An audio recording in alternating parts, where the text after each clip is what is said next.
Welcome to Suman నేను మీ సుమన్ నాకు ఆడపిల్లలకి ఏ ఇతర కారణాల వల్ల అయినా సరే కెరీర్ గ్యాప్ కనుక వచ్చింది అని అంటే కాంపిటేటివ్ ఎగ్జామ్స్ ప్రిపేర్ అవ్వడం అనేది ఏ విధంగా ఉంటుంది అంటే కష్టంగా మారుతుందా జాబ్ క్రాక్ చేయగలుగుతారా ఒకవేళ జాబ్ క్రాక్ చేసేంత వెళ్ళాలి అనుకునేటప్పుడు మైండ్ సెట్ కానీ మనం కానీ ఏ విధంగా ప్రిపేర్ అవ్వాలి అండ్ ఎలా చూస్ చేసుకోవాలి ఆ కెరీర్ని 6 months నుంచి 12 months వరకు మనది కాదనుకుంటే నిజంగానే జాబ్ క్రాక్ చేసేంత ఉంటుందా ఎలా మన మైండ్ సెట్ని పెట్టుకోవాలన్నది ఈరోజు మనతో పాటు శ్రీధర్ సిసి నుంచి శ్రీధర్ గారు ఉన్నారు వారి మాట్లాడి తెలుసుకుందాము.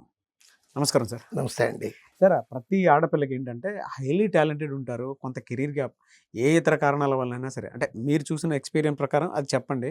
At the same time 6 months నుంచి 1 year కాదనుకొని మీ దగ్గర కనుక జాయిన్ అయితే ఎలా ఉంటుంది, జాబ్ క్రాక్ చేయగలుగుతారా? డెఫినెట్గా అండి.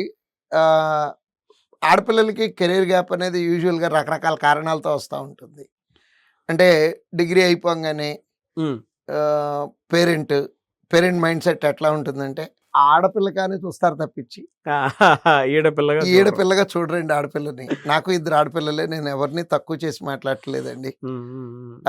అంటే ఉద్యోగం చేయించాలి నా కూతురు నా కాళ్ళ మీద నిలబడాలి అనే ఆలోచన కన్నా కూడా ఒక మంచోడి చేతిలో పెడితే సరిపోతుంది అనేటటువంటి మైండ్ సెట్ ఉండి ఏం చేస్తున్నారంటే డిగ్రీ అయిపోగానే లేదు పెళ్లి చేసేస్తారు నీకు, వెయిట్ చెయ్యి సంబంధాలు చూస్తానని చెప్పి ఆపేసేవాళ్ళు, లేదా ఇమీడియట్గా పెళ్లి చేసేసి నా పేరెంట్స్.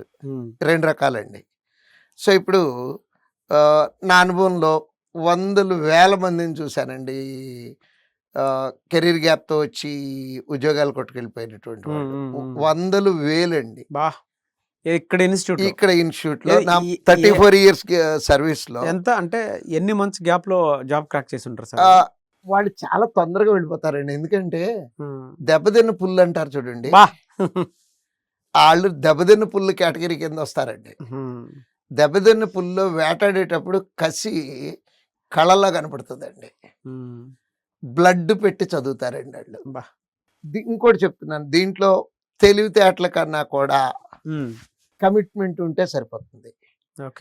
వాళ్ళు ఆల్రెడీ ఆ కెరీర్లో ఏదో అవుదాం అనుకొని ఏమి అవ్వలేకపోయామనే కసి ఉంటుంది చూడండి. ఆ కసి వాళ్ళని వాళ్ళ పనులు వాళ్ళు చేసుకుంటూ కూడా ఇష్టపడి కష్టపడేవాళ్ళు. వాళ్ళ సమయపాలన అసలు ఏ విధంగా ఉండేది సార్? అంటే ఇక్కడ జాయిన్ అయ్యారు, వాళ్ళ సమయపాలన కానీ మీరు ఇచ్చేటువంటి ట్రైనింగ్ అని కోచింగ్ కానీ ఆ కాంపిటేటివ్ లెవెల్లో అసలు ఏ విధంగా ఉంటుంది? నేను పేరు చెప్పకుండా ఒక ఆడపిల్ల కథ చెప్తాను. ఓకే. యూజువల్గా మేము మా క్లాసులు స్టార్ట్ అయ్యేది 6:30కి అండి. ఒకరోజు ఒక క్లాస్కి, నా క్లాస్కే 6:35కి వచ్చారు పిల్లలు. నేను అందరినీ డాష్ మీదకి పిలిచి కారణం అడుగుతా. దాంట్లో ఒక ఆడపిల్ల నాలో నాకు తర్వాత తెలిసింది, she is the mother of 2 kids, school going kids.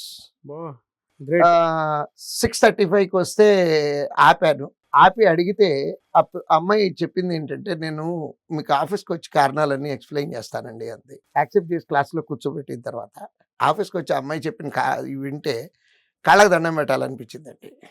ఏంటంటే ఆ అమ్మాయి 6:35కి క్లాస్కి వచ్చే టైంకి అత్తగారు, మామగారు, హస్బెండ్, 2 కొడుకులు వీళ్ళందరికీ బ్రేక్ఫాస్ట్, లంచ్ మొత్తం ప్రిపేర్ చేసి క్లాస్కి వచ్చింది. నేను అడిగాను, తల్లి ఎన్నింటికి లేచి ఉంటావు తల్లి అంటే 4 గంటలకి అనుకున్నానండి, కొంచెం ముందు కూడా అయ్యి ఉండొచ్చు. సో ఇందాక ఒక మాట చెప్పాను, కమిట్మెంట్ లెవెల్స్ ఎక్కువ ఉంటాయని. ఇది రియల్ కమిట్మెంట్ అండి. అంటే మీరు చూసిన 3 changes ఏమై ఉంటాయి కమిట్మెంట్? ఫస్ట్ ఆ కమిట్మెంట్ లెవెల్స్ మనకి కనపడేది చదువుకునే దాంట్లో ఒకటి కమిట్మెంట్ కనపడుతుంది. నెక్స్ట్ వాళ్ళు ఆ పంక్చువాలిటీ, ప్రిపరేషను, ఈ 2 కూడా మిగిలిన వాళ్ళకన్నా బాగా చేస్తారండి. నెక్స్ట్ అసలు వీళ్ళకి ఈ కెరీర్ గ్యాప్ రావటం అనే దాంట్లో చదువుకోవటంలో నిజంగా చెప్తున్నానండి పెద్ద ఇబ్బందులు ఏం లేవు. వాళ్ళు ఇంటర్వ్యూ ఫేస్ చేసేటప్పుడు ఇంటర్వ్యూలో ఈ కెరీర్ గ్యాప్ గురించి యాక్చువల్గా గట్టి క్వశ్చన్ పడుతుందండి. మగపిల్లల కన్నా ఆడపిల్లల దగ్గర భలే సమాధానాలు చెప్పొచ్చండి. Beautiful answer. అసలు మెస్మరైజ్ అయిపోవాలన్నమాట వినేవాళ్ళు.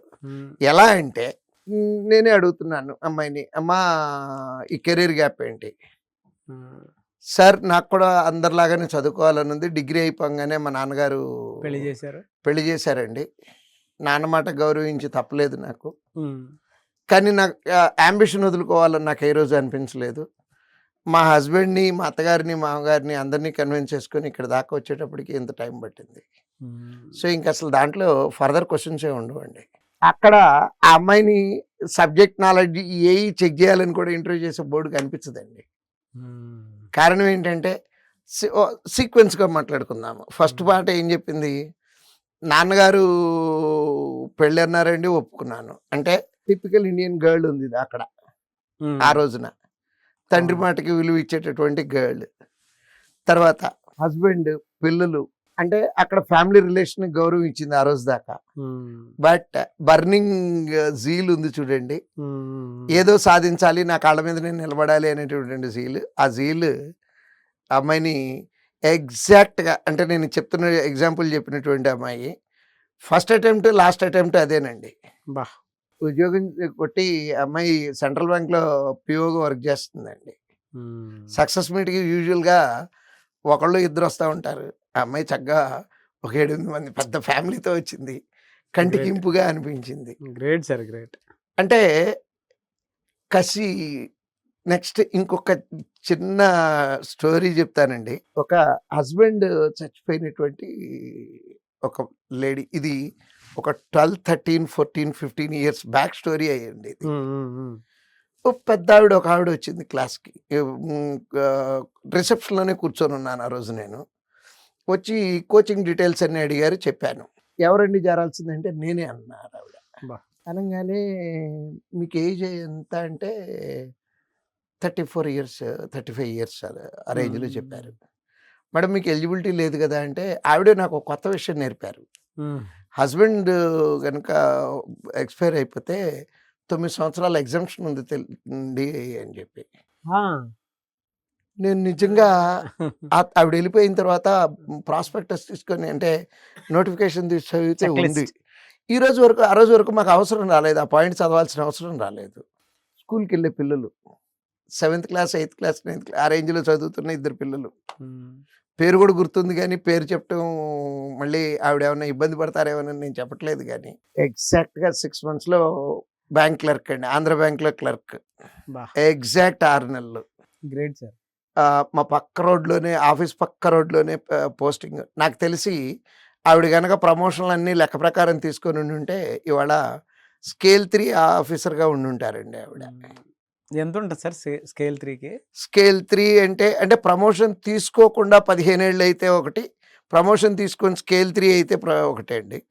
15 ఇయర్స్ ఇమ్మీడియేట్‌గా ఎప్పటికప్పుడు ప్రమోషన్‌లు తీసుకొని ఉండుంటే రౌండ్ అబౌట్ 2.5 lakhs వస్తుందండి. క్లర్క్‌గా చేరి ప్రమోషన్‌లు తీసుకొని ఉంటే. ఒకవేళ ప్రమోషన్‌లు తీసుకోకుండా కనుక ఉండుంటే 130, 140 వరకు ఇది క్లర్క్‌గానే ఉండిపోతే గనక 1,30,000, 1,40,000 వరకు. అస్సలు కెరీర్‌లో గ్యాప్ అనేది పెద్ద ఇష్యూనే కాదు. అందుట్లో చెప్పా కదండీ, వాళ్ళల్లో మేమేం చూస్తామంటే దెబ్బతిన్న పులిని చూస్తామండి. వాహ్. దెబ్బతిన్న పులి కసి వేరండి. యెస్. అందుట్లో ఇంట్లో రకరకాల ప్రాబ్లమ్స్ ఇవన్నీ ఫేస్ చేసి వచ్చుంటారు. Great sir. చాలా మంచి మోటివేషన్ అది. ఎనీవేస్ అంటే క్లారిటీ కూడా. యెస్. ఎనీవేస్ థ్యాంక్ యూ అన్న. Thank you so much sir.